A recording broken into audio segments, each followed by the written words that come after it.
Endwar is really Armageddon as a techno thriller.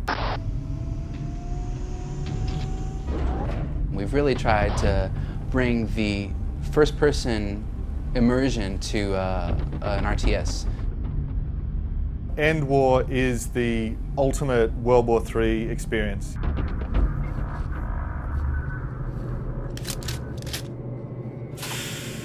So when you think about what the horsemen of this apocalypse would be, the first one is a missile shield that is put into place around 2015 by the United States and Europe cooperatively.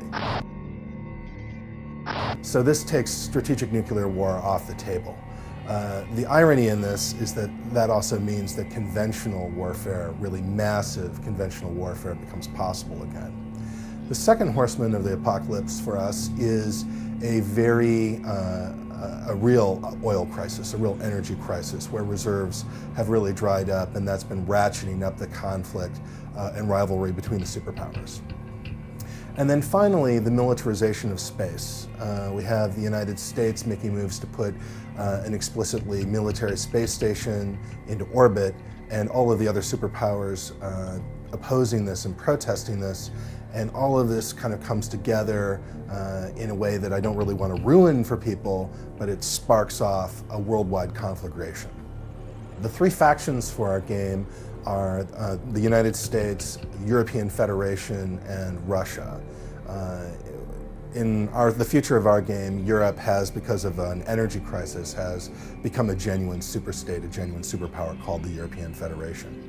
In each case, the player takes command of a unit of the elite forces of his chosen nation. So for the United States, that's the Joint Strike Force. For the European Federation, the European Enforcers Corps, and for Russia, the Spetsnaz. The player experience in Endwar does progress through two distinct phases. The first one is a linear campaign that consists of 6 missions.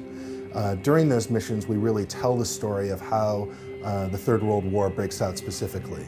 And during those missions, you'll spend time as each of the 3 factions. Then, at that point, you choose what faction you're going to play for the rest of the war, and you take personal command of a battalion that is going to be yours. It's your own persistent battalion throughout the entire course of the war. And at that point, it's really an emergent narrative. It's really your story of what happens as your career as a commander of a battalion in the Third World War. We have 40 different battlefields throughout the North Atlantic theater of this Third World War, and how the battles progress over those 40 maps is completely dynamic, and it's based on a simulation. There's a simulation model that's running of this war, and that will generate how the front lines of this war are going to shift on both continents that are involved. So it's not like you're just going to fight a war that's going to last 10 missions and then it's done.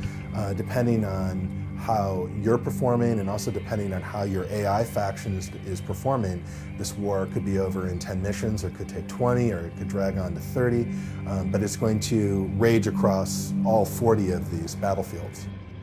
In our game, you could see Russia as the villain. You could see them as being the ones that are just, have this kind of energy blackmail of everybody else in the world, and they're pouring all of that money into military spending. You could also see the United States as being the villain, because they're the ones who are taking this aggressive action of putting a military space station into orbit. And you can see Europe as being a villain, because they're the ones who are trying to control their own population, or kind of a big brother mentality. I think that the overall scenario of the game is just a kind of realpolitik, amoral scenario. I think that the heroism of each faction on the battlefield is what matters. It's your heroism as a commander, and the heroism of the men and women that you command. I think that that's what matters in the game. I think that Endwar is going to revolutionize strategy gameplay on consoles. I think it's going to be an experience that's completely unlike anything before it. It's really the first time that you're managing a battle with a controller in your hand, and it feels absolutely right, especially with the voice commands. And I think that,